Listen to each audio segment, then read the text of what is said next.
I'll let you come up here. Thomas is the moderator, he can tell you about him, and then the panel. It's good to see everybody. I love our new house. Appreciate all the work that's gone into getting us this space. This is beautiful. I've got to project my voice. Just make sure if you can't hear panelists today speaking, please let us know. But I've got the pleasure of introducing our panel. We have 4 individuals today that are going to go through kind of a Q&A. And please ask questions as we go through it. If there's something that's talked about, if you want to learn a little bit more, go dive deeper.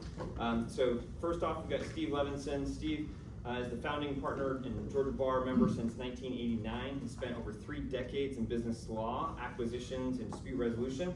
He's lectured before business broker groups for state credit. So longtime member of GABB, and like you said before, a lot of people use you and your firm, so thank you for being part of here. David Hern, founder of Sofer Advisors, is qualified financial analyst specializing in business valuations, M&A, estate and tax planning in private and public companies. Chris Fonzi is our with Logic Environmental. He's the founder and principal of Logic, brings 35 years of environmental consulting experience across the Southeast, and does most of the environmental work for most of the SBA lenders in the room. So he's a part of your deals with their CRE, whether you know it or not. And then David Greeley is our broker from Transworld Business Brokers. He's the owner of Transworld Business Advisors of Lake Lanier, certified M&A professional, GABB and IBBA member, decorated Navy veteran with 30 years of executive and business development experience. So if you don't mind, let's welcome our panelists and we'll take questions.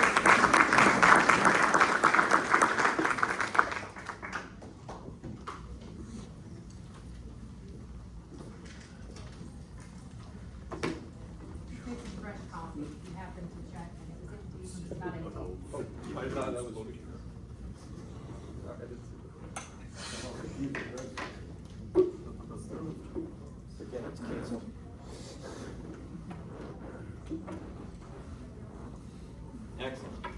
So today's panel discussion is really focused on due diligence, right? So at some point you're engaging your professionals, you're engaging with some of these due diligence efforts, and then the transition plan.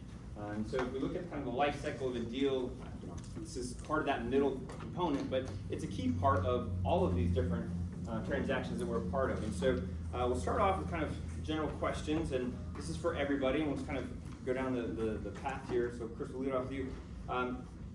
What's the biggest single misconception business owners have about the due diligence process in your mind? I think a lot of people, at least in the environmental context, a lot of people sort of still think of environmental as just a box to check.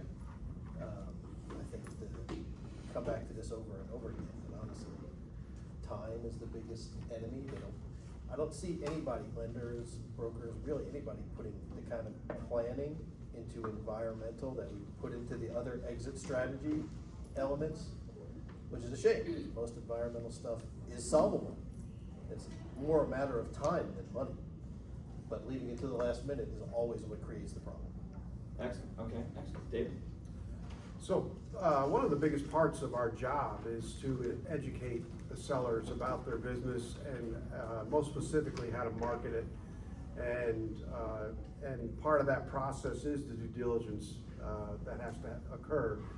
And most owners have no idea of what's required. So it's our job to prepare them beforehand so that when we go to market, that we have everything prepared, and then a buyer can make an offer immediately, and we can go right to an actual contract and go through a state of due diligence confidently, knowing that we prepared for it. If you don't prepare for it, then you're going to be tripping over your feet trying to fix problems that exist, and it's just a no-win situation. I would think that if there's one thing, it's probably that a potential purchaser can look at a set of books and records and just assume that their skill set will replace the seller's skill set, and that they just have to basically accept it at face value and not really understand what's going on behind the numbers and contracts as well.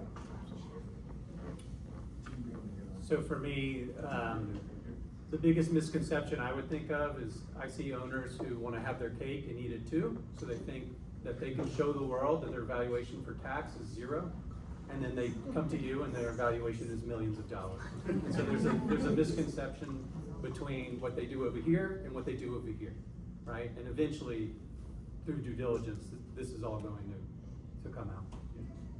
Excellent. This works? There we go, okay. I'm gonna pass the microphone around to make this easier. I like this next question, only because it's the thing that we all want to avoid, and Dave kind of touched on it, right? Deal killers, right? So what's the single biggest deal killer you've experienced in the last 12 months?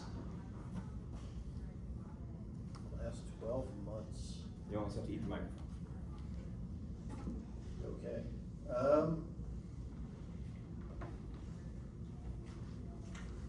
Honestly, the biggest things have been, again, in terms of advanced planning, people not being aware of what their histories of the real estate they're dealing with is. I had one within the last 12 months where it was a small property, retail property, looked like an environmentally benign property to everybody's memory. Everybody's like, it's always just been this little retail property. In the environmental world, I've come to learn that the words always and never mean 15 years. The limit of accurate human recollection is 15 years. And this had been a gas station like 60 years ago, and there were still 4 underground tanks in the ground in the tiny little parking lot in front of the building. It didn't look like a gas station to me, which was probably findable very early on, not only in the contract process, but when you first started thinking about marketing. It's not, we don't find these historical artifacts because we're so brilliant, although we are pretty brilliant. We find them because it's there and it's knowable. Anyway, hope that answered your question. Very good. So, as far as deal killers, there's a lot of them out there, but the reality is that, you know, if you're dealing with private equity, they have certain nuances with the language that they present when they make an offer, and they will extend due diligence into perpetuity. And the other are liens. If you're not aware of liens that are on the business and the owner, before you go into a state of due diligence, you're gonna be surprised. And so you have to deal with those up front and make sure that all debts are satisfied.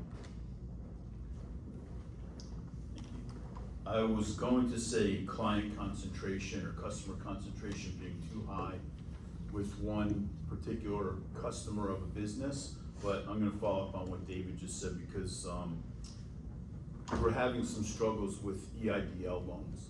Many business owners took these, what they consider to be low interest EIDL loans when the money was just basically being handed out to everybody. It may or may not come as a surprise that not everybody invested them in their business, but they bought real estate or they went on vacation or now they own an airplane and it's time to sell your business and there's a big lien out there, sometimes millions of dollars. And the common response is, well, I don't wanna pay that, I don't have to pay it, it's a 20-year term, it's low interest, and we can't get the deal done, especially when there's a lender involved. If there's seller financing, we can work around it, but can't get it financed. So I'm gonna continue my trend, since there are no active CPAs practicing in the room, of continuing to crap on them for the moment, which is, again, the tax advice, right? So for me, what happened in the last 12 months, we had a firm that everyone's a contractor, right? But yet they're in their uniforms, their machines, their equipment, their work schedule. Doesn't sound a lot like a contractor, it sounds a lot like an employee, right? So we had employment classification issues combined with what my doctor says, you know, no SALT. Well, these guys had no SALT either. No state and local taxation. They had total problems from a SALT perspective. They thought they were good federally, but didn't think about state and local taxation issues. For this particular deal, it was the accountants who, on the one hand, were giving great advice for a time until it was time to do a deal. Excellent. Hold on to the microphone. Your next question's coming to you. So we're going to focus on 3 different sections, really. So this next section is about valuation and financial due diligence. So Dave, you got the microphone. We'll start with you. And so let's talk about add backs, right? Because you're kind of talking about these financial components to it. So what are the most common add backs that you're seeing, or adjustments that sellers are attempting to go through that fail or don't hold up under your opinion? So to me, a good add back is something that's very specific, documented, which our friends at Exit Factor talked about today in their recording session. It's not recurring, and it's not necessary to continue to run the business. And too often we see, largely because of the size of the add back having to do with personnel, where they're saying immediately not only do they, the owner, but also their kids and whoever else, you know, is a high dollar salary item, has to be an add back. And they figure out the game that, hey, 5 times 1, you know, every dollar we find has this multiplicative benefit to me. So there are many different types of add back. I would say them trying to say someone is not needed, who really is needed in some ways, is a large one that we see every day. Excellent. And feel free to raise your hand if you got any questions you want to. Yeah, Mike. Tom, I had a deal last year with an ad back where it was a group of restaurants I was selling, QSRs, and the family member, the brother-in-law, was making $800,000 a year to be the director of operations. Killed the deal right away from my buyer. So It's crazy. So when you value a company, you must factor in reasonable compensation, okay? And I don't mean 60 grand a year, the IRS reasonable compensation, okay? I mean actual reasonable compensation, where we're gonna use benchmark studies. And so generally, we would look at that person, that size of company, that exact city, and I'd say, is $800,000 reasonable, or is $300,000 reasonable? You'll often even see clients who get, again, cued on the tax code, create a little management entity over here, and they just pay the management entity everything $1 million a year. And it's like, well, what's real EBITDA? Because right now it says it's 0, right? So yeah, it's a great example. Excellent. Thank you. There's not much to add, well, not the appropriate way to say it, but add backs, really was what I was gonna speak of as well. They're just all over the board. Owners either don't understand them or pretend that they don't understand them because it sometimes often costs them money. One quick example was I was working with an IT company, and it was 20-something years in business, and the principal, who was the sole principal, had all the personal relationships with the clients and couldn't understand why he had to set aside a certain amount of salary money, and it was significant, to replace himself with 1 or 2 individuals and to stay on the business for an extended period of time for transition work. So that is a challenge. Are we still on the same question? Or? We can. I can ask you a different question. So here's one. Okay. So how do you manage this kind of vendor due diligence period with the seller and preparing and kind of setting up the seller's company for this due diligence period? Because due diligence is going to be financial, it's going to be involved in the real estate, it's going to be, as Exit Factor talked about, it's going to be about the management team and others. So how do you set the stage with your sellers? Well, this is somewhat strategic in nature. Like, for instance, with landlords, you really don't want to talk to the landlord until you are in the state of due diligence and know that the deal is going to continue before you speak to the landlord. But you also need to know what the landlord's going to expect, and more importantly, review the lease that's already established.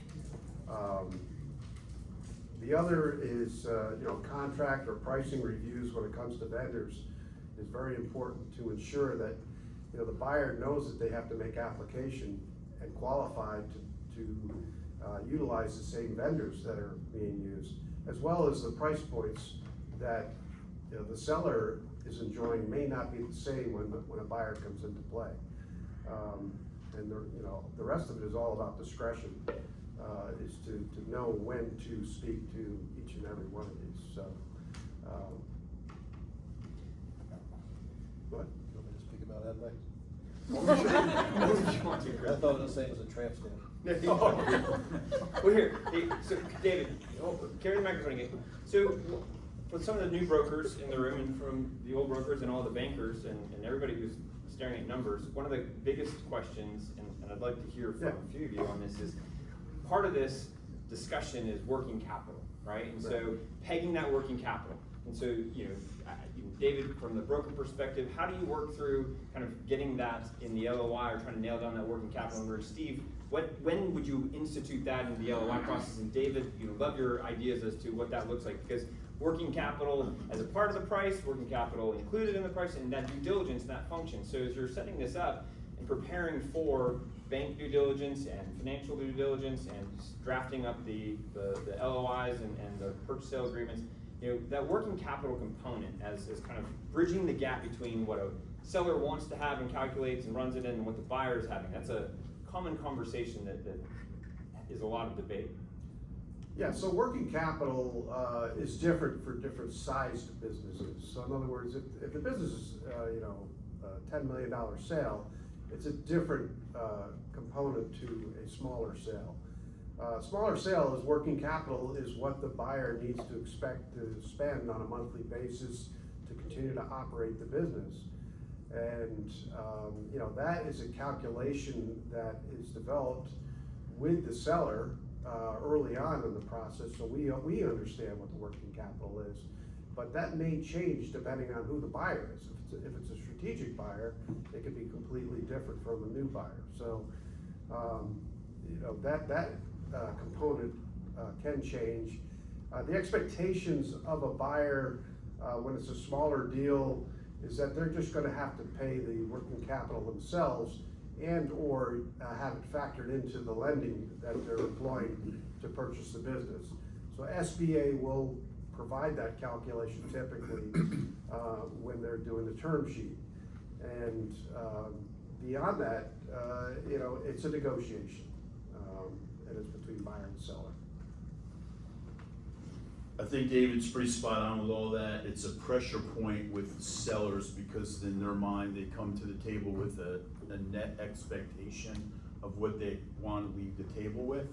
And you have to often fight for every dollar and educate them about that. It's good to have them know that early on in the process, if it's anticipated.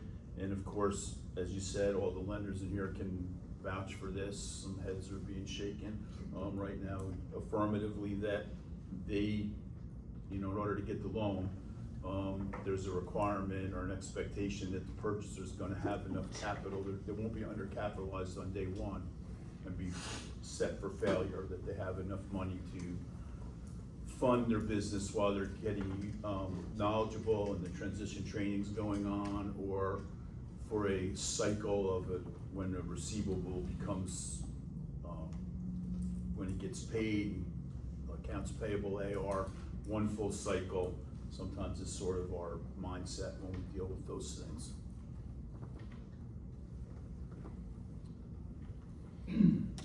I'll just add that I see a lot of clients who pay a lot of attention to their P&L, and they pay almost no attention to their balance sheet, which is where working capital is. The one item they look at on their balance sheet is the cash balance, okay? And we're talking about most deals are debt-free, cash-free, right?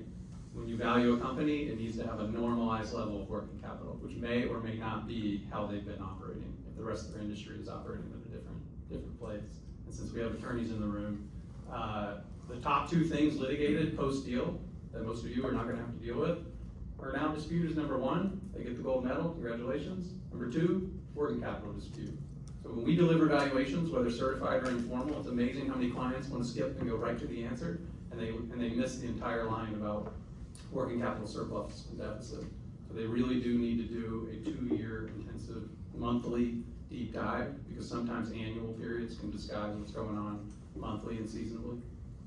And that's something we do with clients to help them pick that right peg so they have a minimum chance of a post closing dispute. Can I Robert? just kind of add, I'm sorry. Oh, go ahead. Something that's sort of complementary to all of this discussion.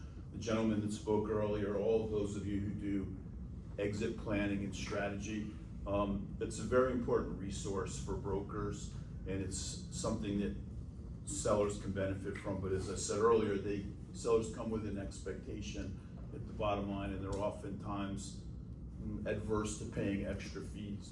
They don't really grasp the added value that these people or this industry brings to the deal. They're going to get more money if they take some time and plan for a sale instead of running out the door and taking the first offer or less than they expect. It's gonna make you look better because you can get them a better price. It's clearly a value-added service, but much like what I do for a living, it's a very difficult thing to get somebody to be willing to spend sometimes significant money to invest in themselves or their business in order to maximize their return. So that, I don't know that that's part of due diligence, but I really think it's very important in the life cycle of a deal. Excellent, yeah. Robert, do you have a question? I recently found out what fraudulent conveyance is. Fraudulent conveyance. Yes, it seems to be, it seems to fit here. So if, after our transition, within 2 years, if the buyer, applies for bankruptcy within 2 years, then that business was fraudulently conveyed, that the financing could be considered, untenable. You could not support operations after 2 years, and you have to unwind the transaction. The business has to be made as whole as possible, transition back, all fees returned. Yeah, so that may be interesting when you're trying to plan for working capital to make sure that the business can operate going forward at least for 24 months. Yeah. You guys bring up some interesting topics, I'm glad. I'm gonna just say it's, with all due respect, it's not that clear cut, but you're absolutely right. There are circumstances when things have occurred that put the business in other than the proper light, in terms of what may or may not have come in or out of the business asset-wise, and whether it was for actual value. And those are the factors to consider under fraudulent conveyance. It's basically an insider for less than value. We could talk about it for 2 or 3 hours, but you're right about that, but it is a case-by-case analysis. Interesting. Yeah, Carl? Just a question, in your experience, when you deal with working capital, everyone can have a different way of measuring that. What are ways that you measure working capital, especially in cases where the seller doesn't do accrual accounting, which is a fundamental assumption of working capital? How do two parties come to an agreement so you can get through due diligence on that? Well, if the lenders would raise their hands in the room, I like to rely on them, because it's just one less argument or point of discussion that we have to have. But there is no one size fits all. It's negotiated, it comes from the balance sheet, it's a lender requirement for satisfaction. There's just many different things that influence that, and it's often a negotiated give and take process to get it done, and sometimes it kills the deal. And Carl, what you're talking about is cash accounting to accrual accounting, and you're saying working capital is really calculated on the balance sheet using the accrual method of accounting. So cash businesses or cash accounting businesses kind of create this problem of how do you determine? Is that kind of the nature of your question, maybe? Yeah. David, Hern, maybe? You stated that it's important in the deal. And so there's a question, is what is the number? And everyone can calculate it a different way or determine it, so to get two people agree. What best practices are there to help two parties that may define it differently, calculate it? The data may be good, the data may be bad. What are best practices to help two people come to understand what the number should be? Forget about how it's funded, but at least how the number is determined. So we look at it 3 ways primarily. First is the company's own historical computations of working capital, so its own data. That maybe should be temporarily put from a cash to accrual basis so you can figure out what that is. Second, you would look at public companies, okay, in that industry. Granted, it's noisy, they're big, they're giant, they're public, so forth. But those are very standardized, more computations. And then third, there are databases, for example, RMA, Risk Management Associates, where you can use those SIC codes we were talking about earlier to take your company's NACE or SIC and compare it against private companies' cash-free, debt-free working capital. So typically, you'll look at it on those 3 bases as a percentage of revenue to common size this. And then it's very important in the deal that you define, like in definition section, what is target and what is the definition of working capital? What's included and excluded. It's very important. Maybe in the back in the supplemental disclosure schedules, you have a sample calculation and you define exactly what GL accounts are in the current assets and current liabilities. Because if you don't, and I have a playground equipment company right now, and they're arguing over an accrual on whether it's in or it's not, right? And so the more clear you can be, you know, these for the avoidance of doubt type scenarios with sample calculations in the purchase agreement, you're gonna save yourself in the back end. Yeah, Mike? Yeah, you guys, you can always ask for a quality of earnings forensic accountant report, which all my buyers are doing that now during due diligence. It's not cheap for the seller, you know, it could be up to 20, 25 grand, but that brings out everything and what's really there, what you're talking about. 100%. Yeah. Yeah, I mean, will do some of those QEs, and it's three things. It's working capital, proof of cash, Yeah, and exactly. what is EBITDA. We do too, it's great. I think, you know, a lot of what we're talking about here too is to get the deal done, but as a lender, we're focused on making sure that the deal succeeds, because at the end of the day, if, you know, that buyer has to be satisfied, and rarely do things go exactly as they did historically. And so that's one of the reasons you'll hear a lot of lenders say post-closing liquidity, not only in the business, but also the buyer. So making sure that the buyer is really set up to be successful, and that they're not spending every dollar they have to buy that business. So, I mean, there's a lot of focus here on the transaction, but you know, as a lender, for us to be able to continue to be lending into this space, we've got to have successful loans that repay either over the course of 10 years, or they're able to sell the business in 3, 5, or 7 years. Great questions.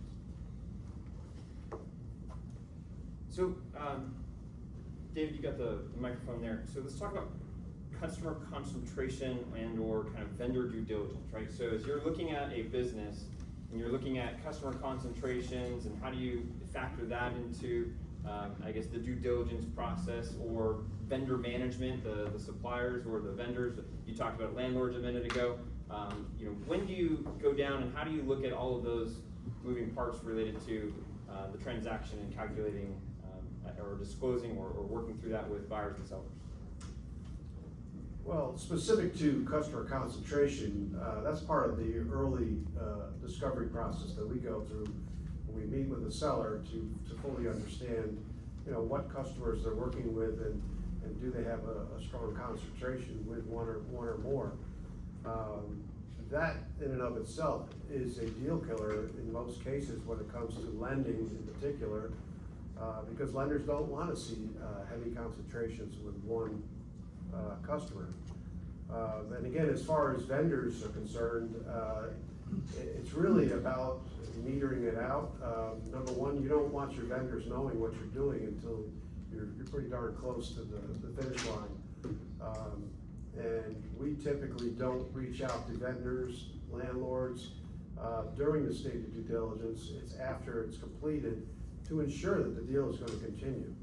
And you know, at that point, you know, we are obviously in conversation with lenders, and so they have an understanding of you know, the makeup of the business and what's expected. But when it comes to dealing with the landlord, you know, you want to approach them early enough where the buyer can make their application and be approved prior to the closing date and not have to change closing dates.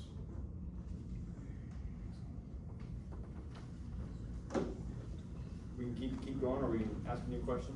I think that David's spot on about that, as well. The concentration is an issue, and it's a lending issue. If you don't have a lender involved and the parties are determined to make the deal work, then we use an earn out. And, try to make sure that if the performance is maintained and the value goes up through the earn out, and if not, then we value it at less than, or we paper it at less than full value based on EBITDA and numbers, and see whether the relationships are maintained and the income is sustainable. And we do that regularly. I mean, there's never a time where we're working through a year where we're not working on at least 1 or 2 deals that have earn out provisions in them. Okay. Chris, you're up next. So let's talk about some environmental stuff. So when a transaction involves the real estate side of things, in your opinion, when should an environmental consultant be engaged? What stage of that process? I mean, I'm tempted to say as soon as possible, but bear in mind that the phase one reports in particular are not good forever. So by the people who write standards for phase one say they're good for 6 months. Most lenders will take them up to a year. That's what I've seen most often. And I've seen a lot of deals where the phase one had to be updated because the deal just dragged on for longer than a year, which is, I hate doing that. I feel like you're adding a lot of value to the process at that point. So within that parameter, just generally get on it as soon as you can. But I think what we see more often is people tend to front load the parts of the deal they think are going to wreck it. If it's the environmental or the appraisal or whatever it is, that's what they want to do first, is to make sure it's gonna fly before they spend money on anything else. And that works. If the environmental problem you're gonna have is the environmental problem you think you're gonna have, and you see it coming down the road.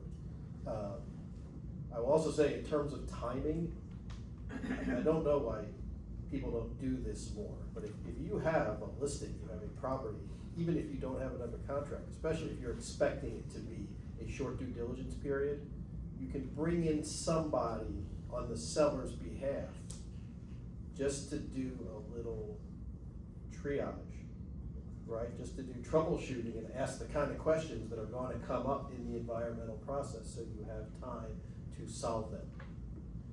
It's cheap just to come in and look at a property and walk around, because the things that are obvious to me are not going to be obvious to other people. Ask the questions that I know are going to come up. Give yourself a little more time to get this stuff worked out. So that seems very seller engaged as opposed to lender engaged. Everybody wants the deal to work. No, I think I think bringing whatever the issues are to the surface as soon as possible, whether it's happening when the lender gets involved or when they're first considering putting this property on the market. Bringing them to the surface as soon as possible, I think, is in everybody's benefit. Because like I said, most environmental conditions, especially in Georgia, do not have to be cleaned up. You tell somebody, oh, I have this contamination on your property, how much does it cost to clean it up? That's almost never the relevant question. What do we have to do to make it a non-issue? What do we have to do to quantify the cost associated with it? What do we have to do to satisfy the Georgia EPD if you have to do that? Because a lot of times it's as simple as reporting, but then you have to wait for the EPD to respond to your reporting. So everybody's sitting around for 2 months, 3 months, waiting for the EPD to come back and say, okay, we're not interested in this one, you're good to go. So for the audience, how many of you have ordered or had or seen a phase one report? Lots of hands, go on. How many of you have ordered or seen a phase two report? I was more hands on the phase two than the phase one. You don't get to the second one. Just so clear. So Chris, can you explain like when you do a phase one and then what triggers that phase two, what a phase two means? Phase one is sort of like going to the doctor for a checkup. We check everything that could be a problem relatively quickly, and we try to check everything we can do without actually poking a hole in the ground and taking a sample of anything. So we spend a lot of time looking at the history, we spend a lot of time looking at the materials on the site, contamination pathways, things like septic tanks, all of that. And hopefully at the end of that process, we're in a position to put our name on a piece of paper that says, we're pretty sure this property is clean. That's a phase one. Phase two is the process of collecting some kind of sample to answer a question that we couldn't answer in the phase one. Every phase two is different. So I've had people call me and say, how much does it cost to get a phase two? It's kind of like calling a mechanic and say, how much does it cost to get my car fixed? Everyone is totally different. Sometimes you grab in one soil sample from the surface in one location, it's cheap, sometimes it's extensive. Phase two is obviously it's a lot more expensive, that's why you don't do it first, and generally you want to make sure your phase two is narrowly targeted to the concern that you're trying to address. Some consultants, I'm trying to bad up the profession, but some consultants just sort of see phase two as a threshold they have to cross, and they would say, okay, we're going to test because of this tank in this corner of the property that was there 40 years ago. And while we're here, we're just going to test all this other stuff too. Not necessarily good. But that's the role between phase one and phase two. Also, phase one is much quicker. You're going to do a phase one 2 or 3 weeks. Phase two might take, I would say on average, a month, but can be faster, can be slower, and again, it costs a lot more expensive, more people involved, lab, drillers, things. And nothing in the phase one process ever involves the state, never involves the government. You don't have to report the findings of a phase one, it's between the parties, it's between us and our clients. But if you find something in a phase two, if you find levels of contamination, the seller then gathers some responsibility to notify the state of certain conditions. It's up to them whether they want to do that or not. We don't mark on people, but that's where you're taking it up to a next level. And once you have to involve the government, everything slows down. So, David, give us a case study if you have one, where either it worked or it didn't work, where phase one resulted in a phase two during the due diligence reporting, and how that impacted or slowed down or kind of changed the deal to a certain degree. Buyers' reaction, seller's reaction, have you dealt with the phase two? I'll be perfectly honest, I've not experienced that yet. So I've seen it in prior life as a corporate manager.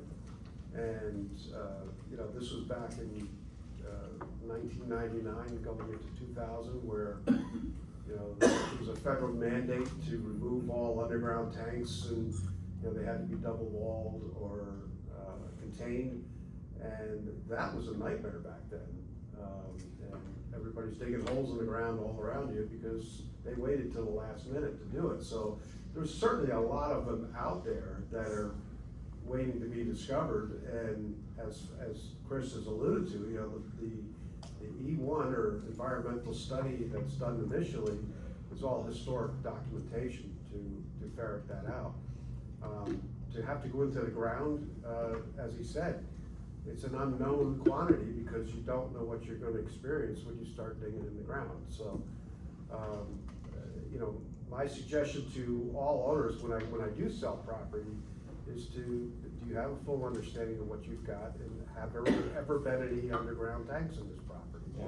And that's usually the most relevant question, but there could be other things too, as far as chemicals that are being used, specifically in dry cleaning. Look at the chemicals that are used there. That's probably one of the biggest nightmares. So that's our experience with it, but I'm sure others can experience it. Steve, you've been a part of a deal where a phase two created noise between a buyer and a seller in a transaction? It's pretty common because of both these gentlemen spoke about timing. David said last minute, Chris said as soon as possible. Loan commitments expire. I think that your brokers have a saying that says time kills deals. So all of that impacts the need to get this done as soon as possible. To Chris's point, the phase one is not terribly expensive, and it does reveal a lot of information, and it may be sufficient to get you to the next level. But recently, it's more, our experience has been more about commitments expiring during the time that it takes, and much like everything else, Chris said, drillers, laboratory people, you're dependent on a lot of other folks to think that the urgency is the same amount as the broker, the seller thinks that it is. And we all know that that's not the case, as a general rule. So timing. Yeah. David Hern, any impact that you've seen from a valuation or anything that impacts, when you're valuing a company and its assets, right? Like, does an environmental phase one, phase two, or a finding in any of those impact from your perspective value, or have you seen transactions have to overcome phase one, phase two costs or issues? So this is when I call upon my wife, who I work with, who's a PhD environmental chemist, to handle these particular issues. Whereas I just go, I'm a boy from Kennesaw in Georgia, and usually to throw it out kind of thing. This isn't California. So yeah, contingent liabilities, which is where this typically sits at the business level, are one of those deal killers that you asked about earlier. And for us, the most common two we see are either the environmental issue or some type of pending litigation that's out there. But absolutely, yeah, I would think for a fixed asset or tangible asset, this is gonna have to be factored into the appraisal process. I wanna answer that one too. Yeah. The valuation is probably the single stickiest part of environmental.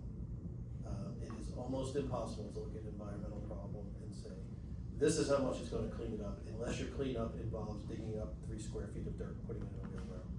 If you have groundwater contamination, especially if the state is involved in the cleanup, really, really hard to look at environmental issue and say, this is how much it costs to clean it up, because that's the nature of geology, first of all, and second of all, because you rarely have to clean it all up.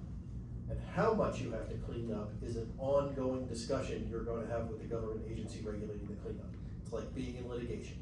You're not done until both sides decide you are done. So you can go back to the state every week and say, okay, is it clean enough now? And they're gonna say, test it a little bit more and we'll let you know. And that's typically the way it goes.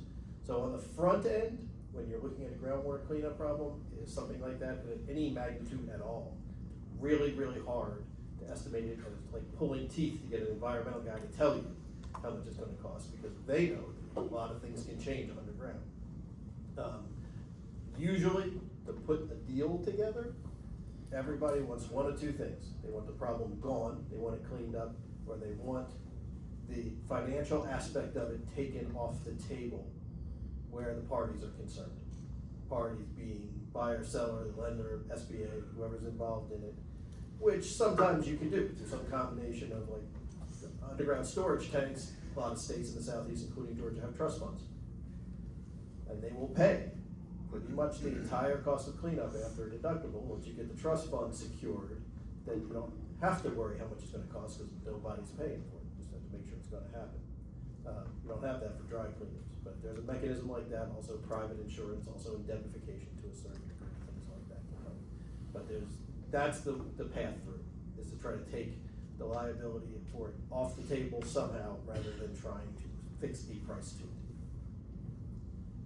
I've got 2 unique scenarios in my recollection where the environmental caused an issue. And one time they just said, all right, it was a auto parts business, right? So you go pull your own auto parts and there's a bunch of stuff laying around on the ground. So the seller said, all right, I'm not gonna sell the real estate, I'll hold the real estate, I'll sell the business. The other one involved multiple parcels. And so when the parcel came back, that's the problem, they just said, great, we're just gonna cut that parcel out, you're gonna buy all the rest of the parcels.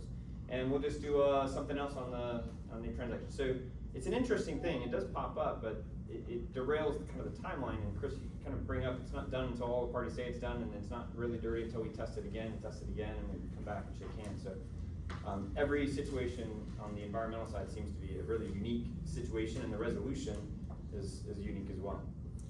I'm gonna add something. I know David, Thomas has given us 4 sheets. We're on the start of the second one, so I don't wanna waste a whole lot of time here, but we did have a transaction. It was what we used to call a junkyard, and I think now it's called a salvage yard.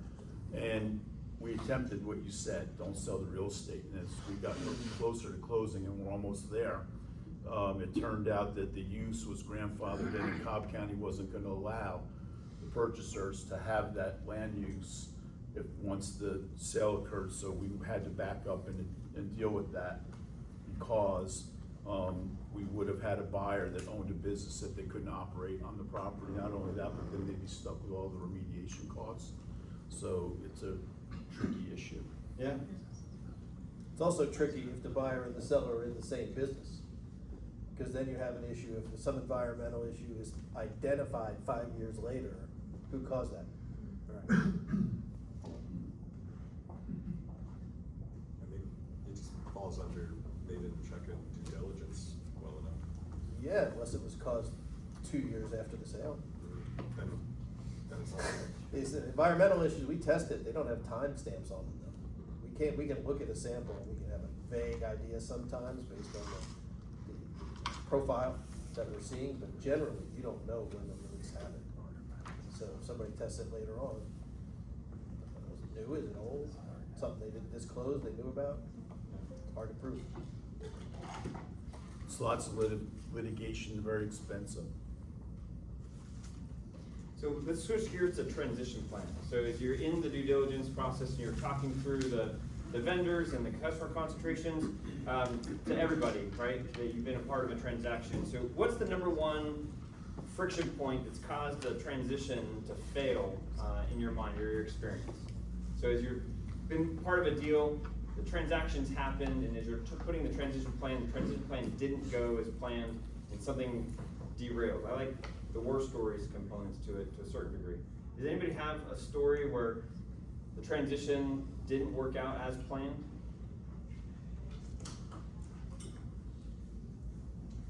I think we probably all have them at some degree, but, Liz and I were talking about this on the way over here today, and there's a trend now, or there has been, where the seller principal has to stay on for a while for transition period, impart knowledge, help with introductions to key relationships. And I'll put myself in the category of the old man who's been running the business for 30 years or 40 years, and a younger buyer comes in, a man or woman who's got some new energy and some new ideas, and you force us to be in an office together. And every morning I'm telling this person, that's just not the way we do it, that's not the way we do it. And they're telling me, shut up, old man, I just gave you $1 million, we're gonna do it my way. And that is not a good thing to happen, and I think it's a pretty common thing. So short term is good, get the relationships resolved, some knowledge, some introductions, and then let the parties deal with that how they need to after that short period. But I know the rule with lenders is 12 months, and it can be very beneficial, it can be very detrimental. You just have to see how the personalities go. But there are no shortage of, I can't work with this person any longer, from the buyer can't work with the seller can't work with the buyer, and it's not a good situation when that happens. David Greeley, any life lessons or best practices for transition planning? And it's a key part of it, but. Well, yeah, absolutely, and it really, it starts with the seller and the fact that they have to be able to work with the buyer when they come into play. And we call it synergy. We're trying to find synergies between buyers and sellers so they can actually work together. If they can't negotiate well together, they're not gonna work well together. So, but there's other elements to it, whereas we tell every single buyer before they come in the door, you know, you're buying the business based on past performance, and here's the financial performance, and that's what you're paying for. Don't change anything. Don't change anything for 3 months, minimum. Give yourself a chance to learn the culture of the business. Give yourself a chance to understand the people that work for you. And more importantly, you know, just allow the business to continue to operate. And then if you wanna make changes that are gonna help increase the business or help grow the business, that's great. But I've had, I had a sale here not long ago for a landscaping business. They had actual contracts for the work that they do for commercial work. And that was the appeal for the buyer. So they bought into the business, they kept the owner on for a while so that he could help them transition over to the ownership of these contracts. And then they decided that they weren't going to abide by the contracts that they just purchased. And so guess what happens? You know, they lose contracts over the fact that they're not willing to work under the confines of the contract. So they do it to themselves. Most buyers will do this to themselves because they're smarter than everybody else. And that's a problem. Yeah. So post-transaction, 18 months goes by and the buyer defaults. What's the course of action take first? Is there an SBA loan involved? Yeah, it depends on a lot of things. That's the first question, is what rights or position does the seller have with respect to collateral and guarantees on their loan? Is there a standby creditor agreement that prohibits them from collecting during a period of time? So you don't know. And that is a due diligence item for the seller to sort of discover what wherewithal or collateral or ability does this purchaser have to pay me in the event of unforeseen circumstances, poor business management, economic pressure. what have you. I mean, there's any number of things that can impact the business. But if there's a lender involved, chances are you're not gonna collect a whole lot of money. So there is no lender, it's just a seller financing with maybe 30% down. So do you have guarantees? Do you have personal guarantees? Do you have collateral and assets that have equity in them? Are you third in line on a mortgage that's also in default? Or are you Seller owns first? the building as well, and he's stopped paying rent and the payment to the seller. You got a very specific situation, it sounds like. Yeah. So if you're in first priority position and the assets have value, you start foreclosing on assets. You can anticipate that the purchaser may or may not file bankruptcy, either a liquidation in Chapter 7, in which case you have to sort of get everything liquidated. Will it be a Chapter 11? Will it be something other than that? And just start grabbing what you can as fast as possible. He wants to take the business back, is there a process? Yes, if they have the rights in the business, the security agreement on the assets, including the goodwill, which you'll need the name, you'll need the website and so forth, more than just furniture, fixtures, and equipment. So, yes, there's a process, and hopefully, seems like you have a very specific case in mind. Hopefully, whoever did the closing made sure that they got adequate protection for the seller. But it's, it's never pleasant. Carl? Just a question, I think you asked a question of during transition. Is there anything specifically as a best practice you do to help the two parties transition? I know we've talked about the transaction and what can go wrong, but actually they've got to do things to transition the business. Communicate with customers, employees, change accounts, utilities. One thing that quickly comes to mind is a holdback, to assure that the transition happens properly, and you release the money to the seller when or if the transitional period is completed according to the terms of the contract. Sellers don't really like it, but sometimes it's necessary, and like everything else, there's some room for argument there too. Buyer says no, seller says yes. They make a demand on the escrow agent. So, but that's the way that we most commonly see it occur, is with a holdback. Vivian?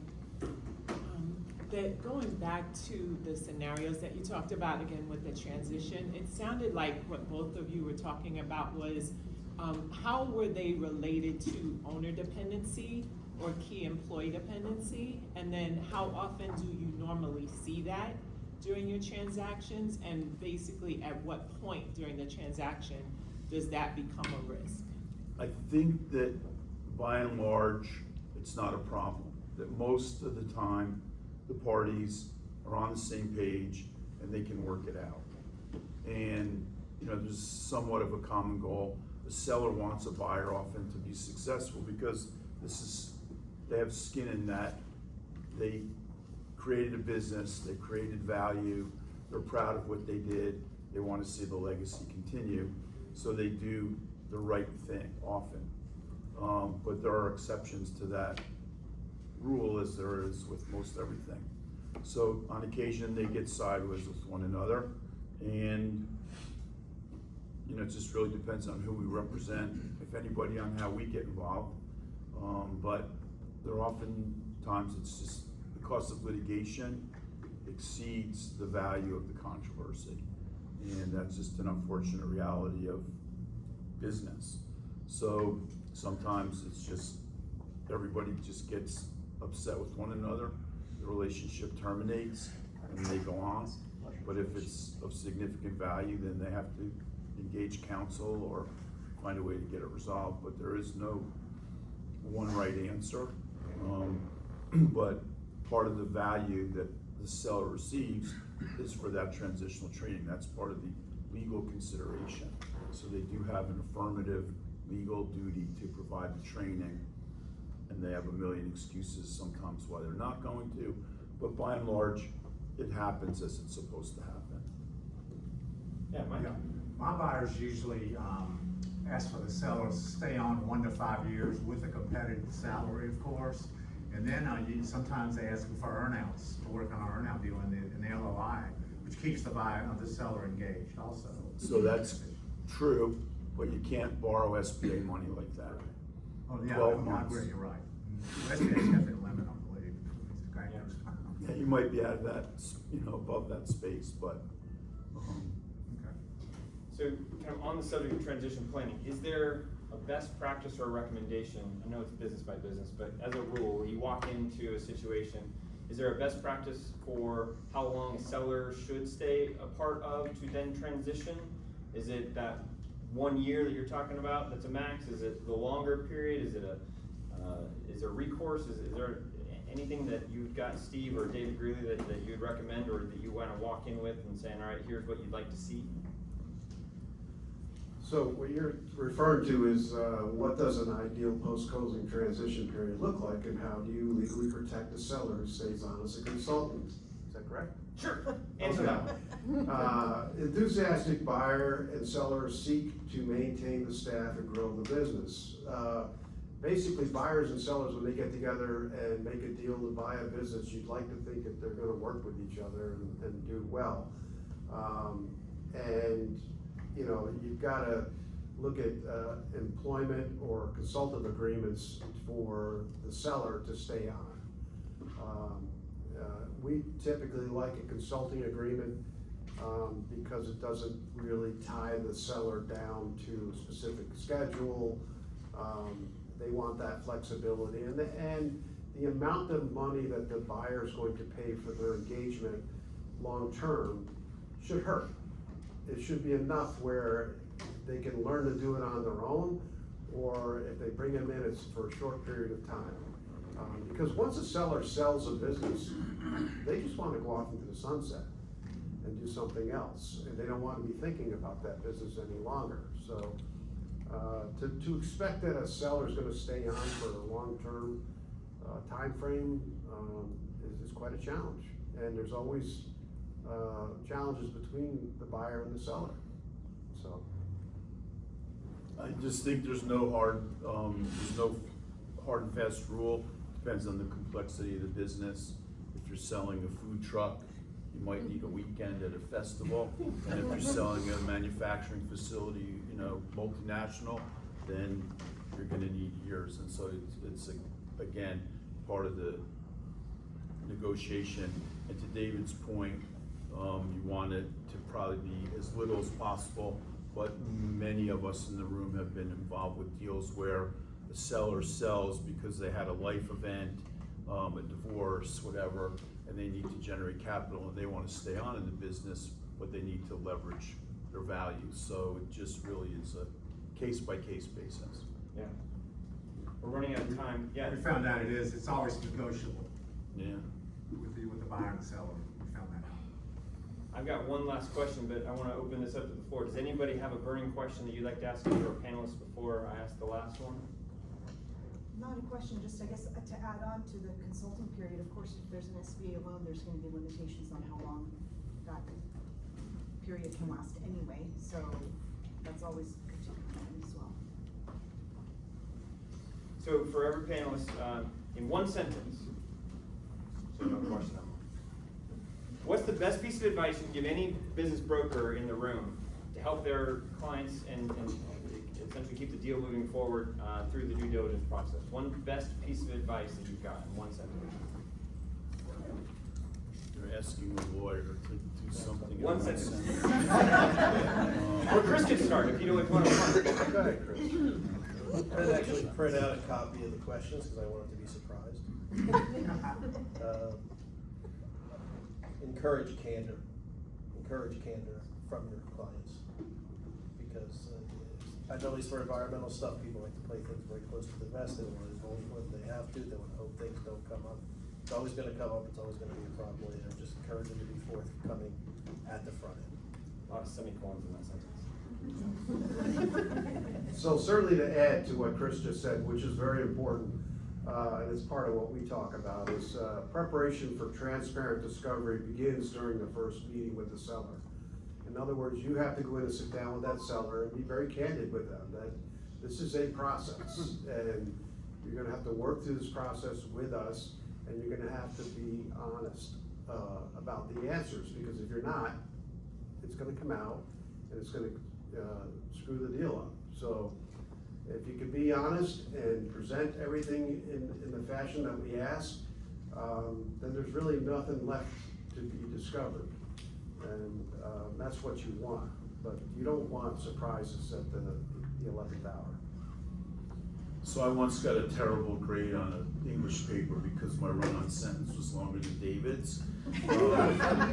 But the best advice I can give a broker is to utilize the services of qualified third parties to help you along the process. And to not try to be all things in every situation. Stay in your lane and let everybody do their part. And as I say in every one of these panel discussions or whenever I speak before the group, don't try to be the accountant, the lawyer, the environmental engineer, the broker. Be the broker. And you can avoid a lot of liability, and you can best serve your client by recommending qualified, trusted third parties to assist with the process. So stay in your lane, basically. Stay in your lane. Well, and I think attorneys do that the best of any of the COI types. Yeah, I mean, mine's very similar. It was gonna begin really early and build the right team around you to help in the process. So it's very similar. Excellent. Well, round of applause for